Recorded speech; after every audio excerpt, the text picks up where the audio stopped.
રાધનપુર અને સાંતલપુર તાલુકાના ખેડૂતોએ આ સિઝનમાં વરસાદ પડતા ખુશીપૂર્વક વાવેતર કર્યું। ખેતરોમાં લીલોતરી છવાઈ ગઈ અને ખેડૂતોને સારો પાક મળવાની આશા જાગી હતી, પરંતુ વચ્ચે જ વરસાદ ખેંચાઈ ગયો। દિવસો પસાર થતા ખેતરોમાં ભેજ ઘટી ગયો, પાક સુકાવા લાગીને ખેડૂતોની આશા ઉપર પાણી ફરતું નજરે પડી રહ્યું છે।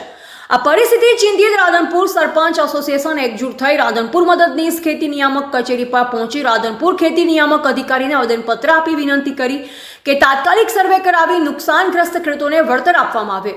આવેદનપત્ર આપતી વખતે સરપંચોએ જણાવ્યું કે વરસાદ ખેંચાતા પાક નિષ્ફળ જતો હોય અને જો સમયસર મદદ નહીં મળે તો ખેડૂતો આર્થિક સંકટમાં ફસાઈ જશે।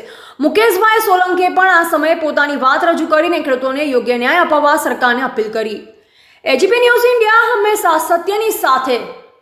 મારું નામ સોલંકી મુકેશભાઈ છે અને મારું ગામ બાદરપુરા છે। મારા ધર્મપત્ની સરપંચ છે, રાધનપુર તાલુકા પ્રમુખ સરપંચના પ્રમુખ છે અને લગભગ આ વરસાદ ખેંચાતા અત્યારે ખેડૂતો ગામડામાં એટલા બધા દુઃખી થઈ ગયા છે, તો વરસાદ થતો નથી। તો સરકારને અમારી ખાસ વિનંતી છે કે ખેડૂતોની સર્વે કરાવે અને જે પાક નિષ્ફળ થયા છે એનું વળતર મળે એવી અમે સરપંચોની બધાની માગ છે। અત્યારે અમે ખેતીવાડી અધિકારીને આવેદનપત્ર આપવા આવીએ છીએ, અમારો લેટર કે આની સર્વે થાય અને સરકાર સુધી અમારો આ સમાચાર પહોંચે, સરકાર સુધી અમારો અવાજ ખેડૂતોનો પહોંચે એ માટે અમે અત્યારે આવેદનપત્ર આપવા આવ્યા છીએ। શું નામ તમારું? મારું નામ સોલંકી મુકેશભાઈ।